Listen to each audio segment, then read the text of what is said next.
하나님의 말씀은 누가복음 13장 6절부터 9절 말씀입니다. 누가복음 13장 6절부터 9절까지 말씀입니다. 찾으셨으면은 우리 한 목소리로 합독을 하십시다. 누가복음 13장 6절부터 9절입니다. 시작. 이에 비유로 말씀하시되 한 사람이 포도원에 무화과를 심은 것이 있더니 와서 그 열매를 구하였으나 얻지 못한대. 포도원 지기에게 이르되 내가 3년을 와서 이 무화과 나무에서 열매를 구하되 얻지 못하니 찍어 버리라. 어찌 땅만 버리게 하느냐. 대답하여 이르되 주인이여 금년에도 그대로 두소서. 내가 두릅하고 거름을 주리니 이후에 만일 열매가 열면 좋거니와 그렇지 않으면 찍어버리소서 하였다 하시니라. 아멘. 우리 신앙생활은 변화되어 사는 삶을 말하는 것입니다. 신앙생활을 하기 전과 신앙생활 한 후의 삶이 달라야 합니다. 이건 매우 중요한 거예요.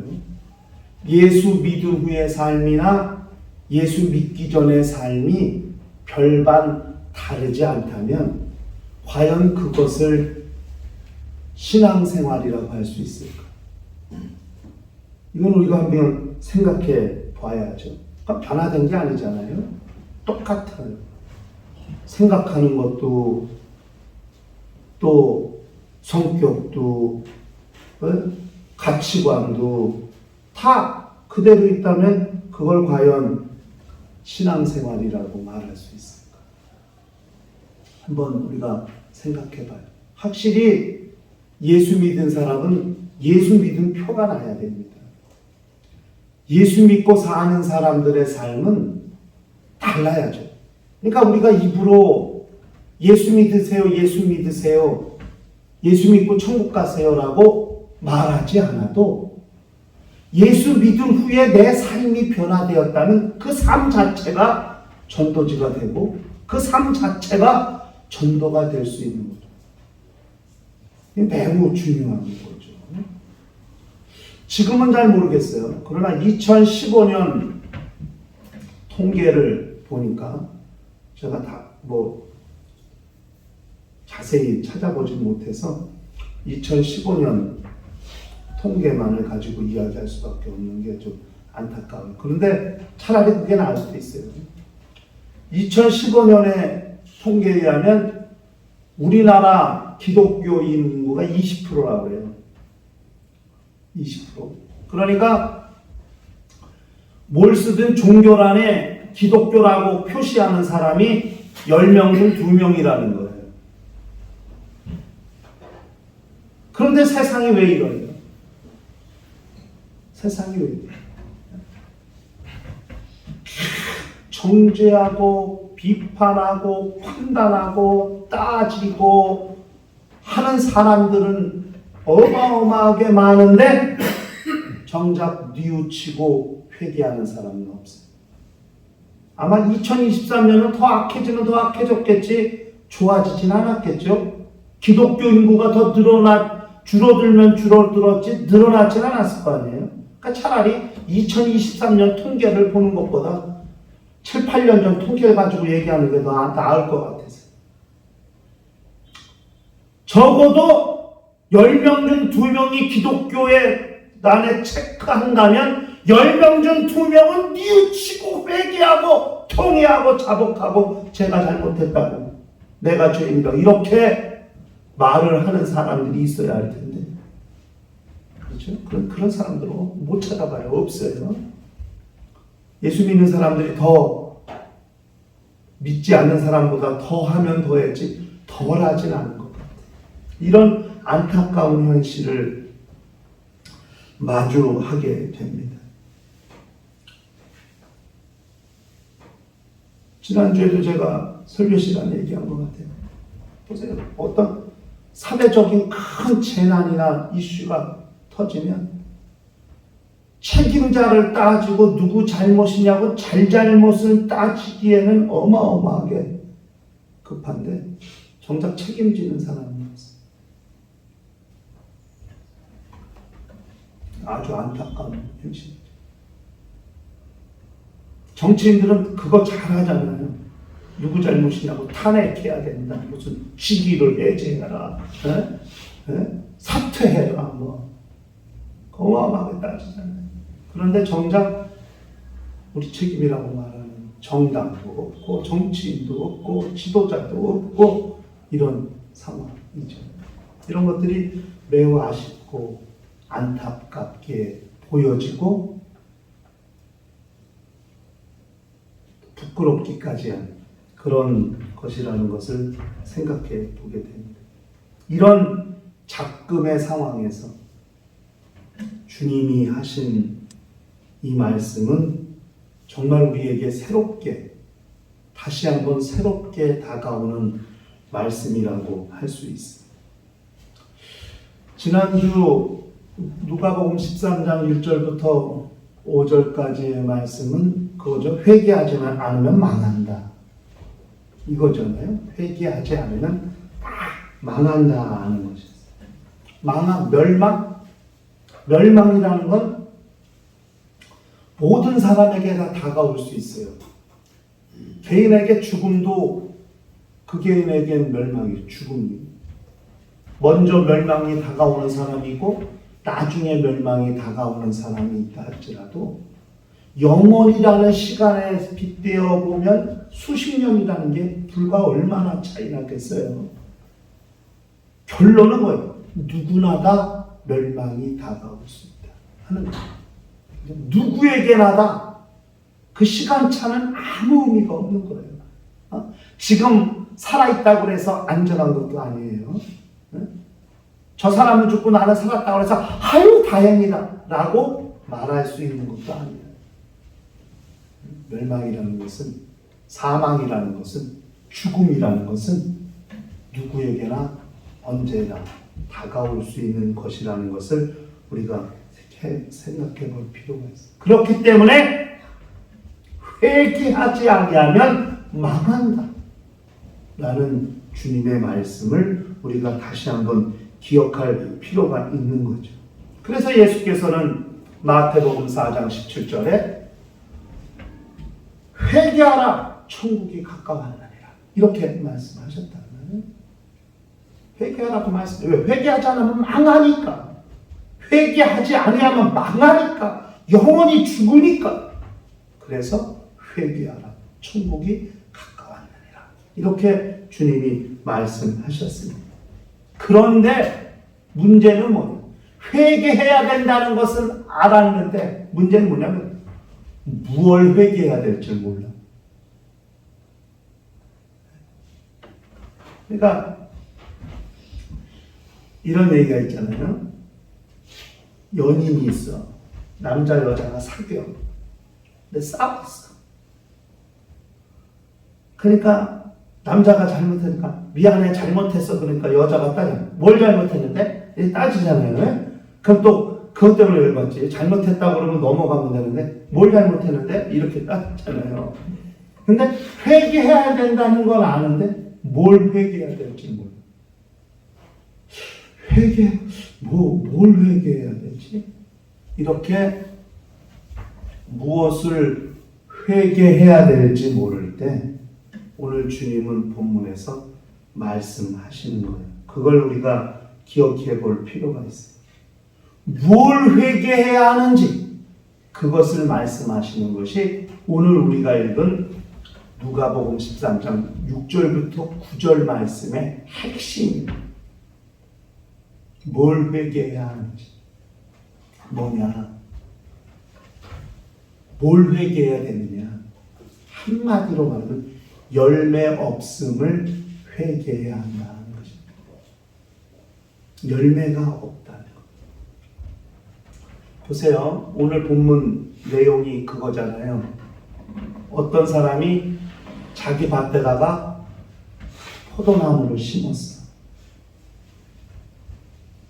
심었는데 1년이 가도 2년이 가도 3년이 가도 이놈의 포도나무가 포도를 안 맺어. 주인이 화가 나가지고 왔어. 야, 저 다 뽑아버려. 야, 땅을 왜 버리냐? 저거 뽑아버리고 다른 거 열매 잘 맺는 다른 나무 심으면 되지. 뭐하나 땅만 버리냐? 딱 뽑아버려. 이런 거 아니겠어요?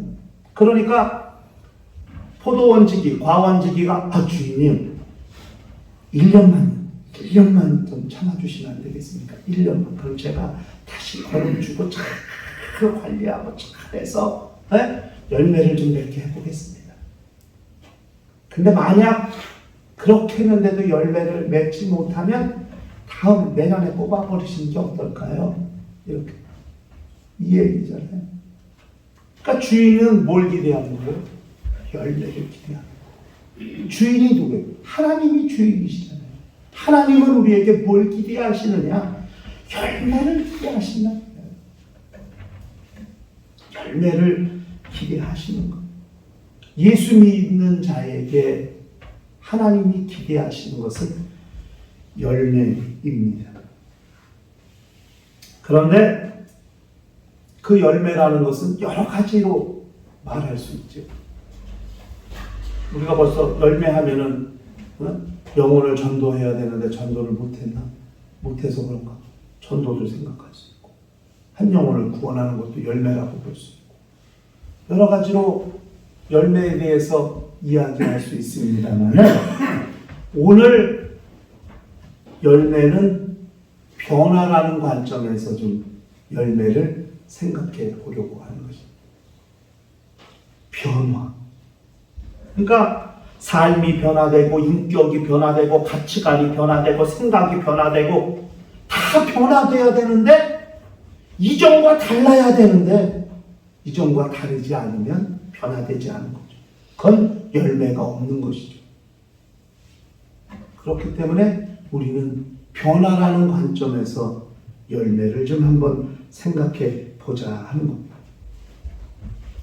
구원받았다고 하는데 예수 믿는다고 하는데 여전히 모든 것이 세상 사람들과 똑같다면 그거는 변화된 것이 아닙니다.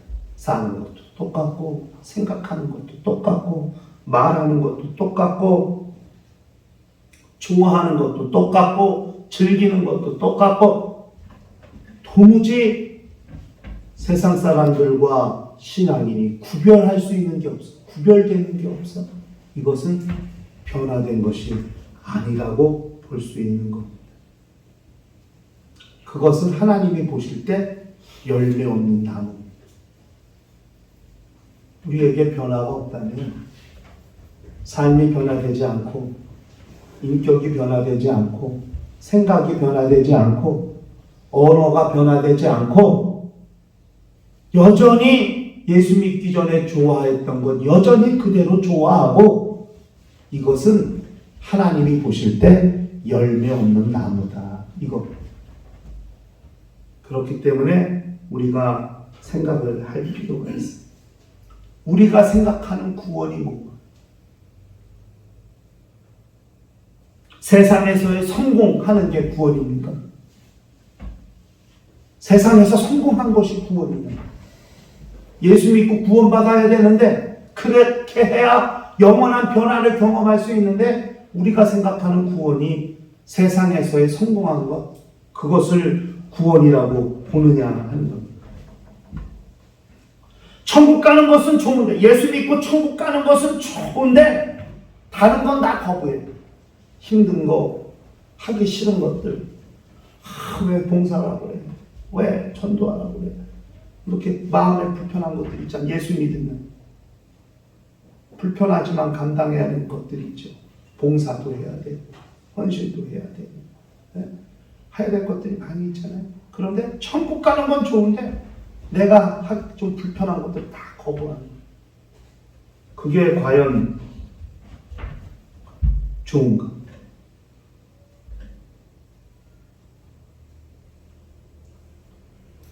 구원받았으니까 이제는 안심하고 자기 멋대로 자기 마음대로 사는 게 구원인가? 막 살아도 예수 믿고 구원받았으니까 막 살아도 되고 막 살아도 되나? 그것이 진정한 구원일까? 우리가 한번 생각해 볼 필요가 있는 거죠. 그렇기 때문에 나는 어떤 나무인가? 열매를 맺고 있는 나무가 열매를 맺지 않고 있는 나무. 자기 일을 한번 돌아볼 필요가 있다고 생각이 드는 거죠. 오늘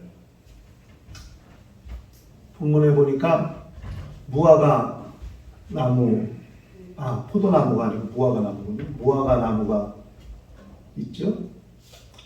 이 무화과 나무는요, 우리나라에서 저 남쪽 지방에서 무화과 나무가 자라죠. 이 무화과 나무는 관상용으로도 쓰질 못한대요. 자기 멋대로 자라가지고. 거기다가 꽃이 피지 않고 향기가 없어서 아무 쓸모가 없는 그런 나무입니다. 무화과 나무에서 기대하는 것은 딱 한 가지, 열매입니다. 열매 하나만 기대하는 거예요.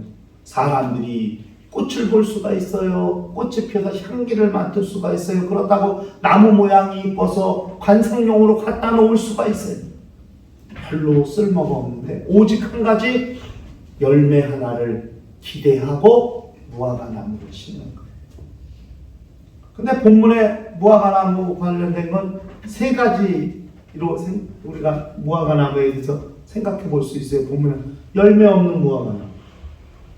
그런데 과원지기에 희생을 얻고 은혜를 입는 무화과 나무. 과원지기 아니었으면 은혜를 입을 수 없죠. 무화과 나무가 다 뽑혀졌을 테니까. 그리고 마침내 세 번째는 희생으로 열매를 맺을 수 있는 무화과 나무.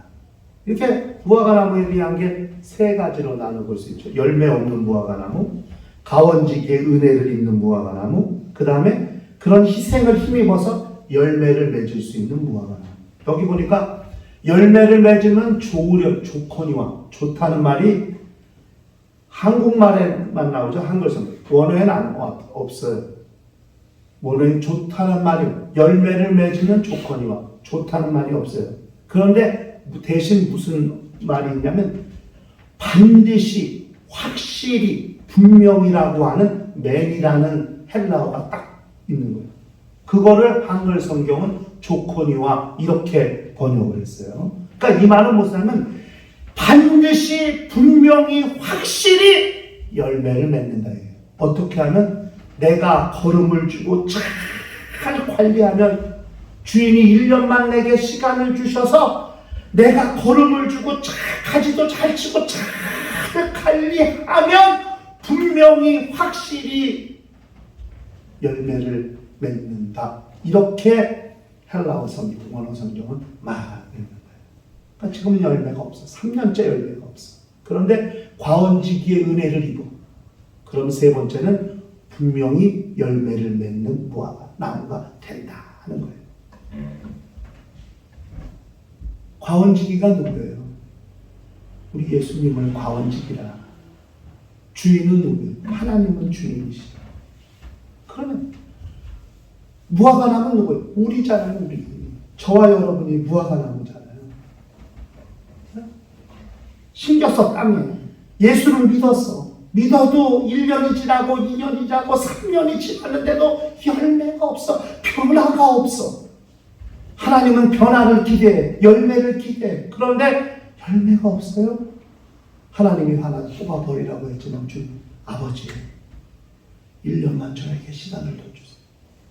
그리스도께서 피 흘려 죽으시고 십자가에 달려 죽으시고 모든 고난을 채찍을 다 받으시고 무화과 나무가 받아야 될 것 당신이 대신 다 받으시고 짊어지시고 무한 사랑, 무한 은혜, 무한 희생을 그분이 십자가를 통해서 무화과 나무인 우리에게 베풀어 주셨기에 그 은혜와 사랑을 힘입은 무화과 나무는 3년이 지나고 나면 분명히 확실히 온전히 열매를 맺게 된다. 변화를 받게 된다. 여러분, 그리스도인의 온전한 변화, 인격적 변화는 예수 그리스도의 은혜와 사랑을 온전히 경험하고 체험하고 그것을 깨닫게 되었을 때 예수 믿는 사람들은 온전한 변화, 인격적인 변화를 가지게 되는 거예요. 예수를 믿고 있지만 정말 예수님과 인격적 만남, 인격적 사귐, 인격적 교제가 이루어지지 않으면 여전히 예수 믿는 세상 사람들이에요. 예수 안 믿는 세상 사람들이 아니라 예수 믿는 세상 사람들로 사는 거예요. 예수를 믿긴 믿어. 그런데 변화되지 않은 상태도. 씨앗이 땅에 떨어졌지만 썩어야 거기서 뿌리가 나오고 싹이 터서 열매를 맺게 되는데 씨가 씨대로 그냥 있는 거예요. 그 안에 변화가 되지 않는 거예요. 그러면 어떤 일이 있어도 결코 열매를 맺을 수 없게 되는 것이죠. 이건 우리에게 매우 중요한 내용입니다.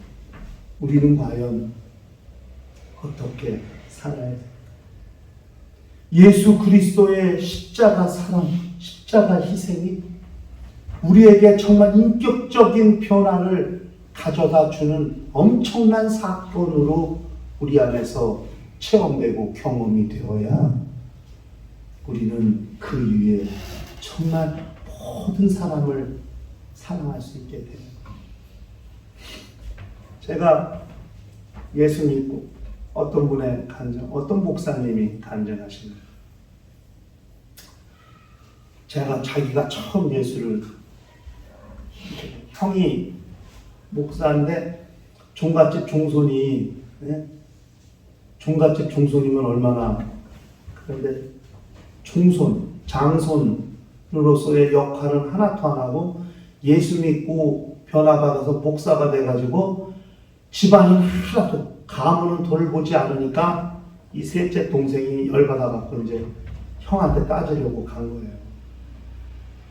교회를 갔는지 어딜 갔는지 하여튼 갔어요. 갔는데 갔다가 거기서 깨지고 나온 거예요. 거기서 깨지고 나왔는데 그 나오면서 그분이 하신 말씀이 그 교회를 이제 들어갈 때 나무 이파리가 아무 몰랐대. 근데 똑같은 나무 이파리인데 교회 가서 은혜 받고 나오는데 나뭇잎이 반짝반짝 되면서 나뭇잎이 자기한테 속삭이는 것 같아요. 왜 이제 왔냐고. 그러니까 딱 예수 믿고 정말 그 예수 그리스도의 은혜가 안에서 완전히 경험되니까 눈이 바뀌고 생각하는 관점이 바뀌고 그래서 거기 들어갈 때 봤던 나무 그 나무인데 교회 갔다 나올 때 보니까 그 나무가 달라 보여요. 나무가 나한테 이야기하는 것 같지? 속삭이는 것 같지? 그 기쁨은 주체할 수 없대요. 그분은 겨울에도 한여름 양복을 입어요. 그분도 목사님이 되셨는데 아니 안 춥냐고 그랬더니 추운 줄 모르고 그날 이후로 자기가 예수 믿고 은혜 받아서 그렇게 그 나뭇잎과 교제했던 그날 이후로 한겨울에도 얇은 여름 양복을 입고 다녀요. 안 추워요. 그런데 나는 추운 줄 모르네 그날이. 그러면서 그 이야기를 한 거예요. 그날 이후로 나는 겨울에 겨울인 줄 모르고 여름이 여름인 줄 모르고. 왜? 그게 중요하지 않아. 그거보다 더 큰 거, 더 엄청난 거를 만났고 발견했기 때문에 날씨의 춥고 더움이 자기는 느끼지 못할 정도로 그 감동과 감격이 10년, 20년이 지났는데도 여전히 내 안에 한결같이 유지되고 있다는 예수 믿은 감격이 엄청난 변화 아니에요? 네? 계절의 변화를 느끼지 못할 정도로 이 안에 엄청난 변화를 경험한 거 아니겠어요? 예수 믿는다는 것, 예수 믿고 산다는 것이 무언가 변화되어 사는 것인데 정말 우리는 예수 그리스도의 은혜와 사랑이 정말 우리 안에서 그렇게 날씨의 춥고 더움도 느끼지 못할 정도 육체의 감각이 무뎌진 영혼의 영감이 그렇게 얼마나 충만해졌는지 육체의 감각이 중요하지 않을 정도 그 첫사랑이 10년, 20년 계속 이어지고 있다는 것, 이 얼마나 신기한가. 열매 없는 무화과 나무에서 과원지기의 희생으로 열매를 내는 무화과 나무로 변화되는 역사, 이것이 누가복음 13장 오늘 우리가 읽은 본문의 내용입니다. 변화. 우리는 열매가 있는가? 다시 말하면 변화되었는가? 각자 자신의 삶을, 자신의 영혼을, 자신들의 영적 생활을 돌아보면서 그렇게 변화된 신앙인으로 세상 사람들이 볼 때 어제의 내가 오늘의 내가 달라야 되는 것, 지난주에 나와 이번 주에 내가 달라야 되는 것, 그렇게 변화된 삶을 살고 있는가?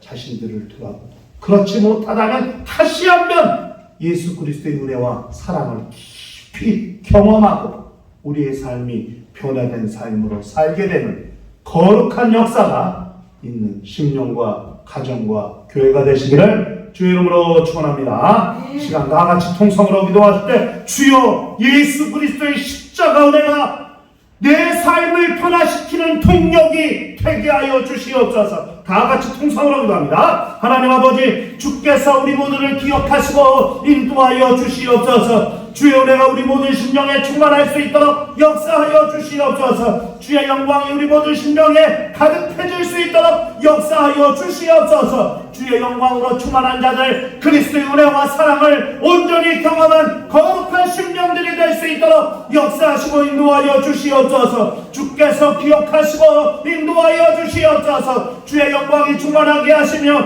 우리 하나님의 생명이 충만할 수 있도록 인도하시고 역사하여 주시며 주께서 강요하시고 주께서 감동하시고 인도하시기 합당한 거룩한 영혼들이 다 될 수 있도록 역사하시고 인도하여 주시옵소서. 그러므로 변화된 삶으로 정말로 세상 가운데 보여지게 도와주시옵시고 그들이 하나님 앞에 영광 돌리는 거룩한 역사가 나타날 수 있도록 인도하여 주시옵시며, 그러므로 주께서 정말 역사하신 거룩한 증거가 우리 삶의 모든 영역에서 드러날 수 있도록 인도하여 주시옵시고 역사하여 주시옵소서. 주께서 성령으로 감동하시고 인도하여 주시옵소서. 우리 모두를 붙잡아 주시옵시고 역사하여 주시옵소서. 열매를 내지 못하던 무화과 나무에서 열매를 내는 무화과 나무로 변화되는 역사가 충만한 심령과 가정과 교회가 될 수 있도록 인도하시고 역사하여 주시옵소서. 주께서 기억하시고 역사하여 주시옵소서. 주의 영광이 충만할 수 있도록 인도하시고 역사하여 주시옵소서. 주 예수 이름 받들어 기도하옵나이다.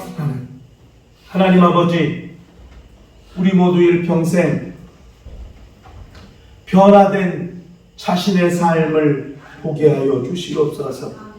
열매를 구하는 주인에게 3년 동안이나 열매를 내지 못했던 무화과 나무에서 가원지기 예수 그리스도의 은혜와 사랑으로 이제 비로소 주인이 원하는 열매를 내는 무화과 나무로 변화된 성도의 삶이 있도록 역사하여 주시옵소서. 그러므로 우리 모두 일평생 하나님의 기대를 충족시키며 사는 심령과 가정과 교회가 될 수 있도록 인도하여 주시옵소서. 주 예수 이름 받들어 기도하옵나이다. 아멘. 로마서 12장 좀 올려봐요. 네, 우리 한번 로마서 12장 2절을 다 같이 한번 읽고 우리 마지막 찬송 부릅니다. 시작. 너희는 이 세대를 본받지 말고 오직 마음을 새롭게 함으로 변화를 받아 하나님의 선하시고 기뻐하시고 온전하신 뜻이 무엇인지 분별하도록 하라. 아멘. 이제는 우리 주 예수 그리스도의 은혜와 하나님 아버지의 극진하신 사랑과 보혜사 성령님의 교통하시고 역사하시고 인도하심이 일평생 주인의 소원을 알고 변화를 받아 사는 심령과 가정과 교회 위에 이제로부터 영원토록 함께 있을지어다. 아멘.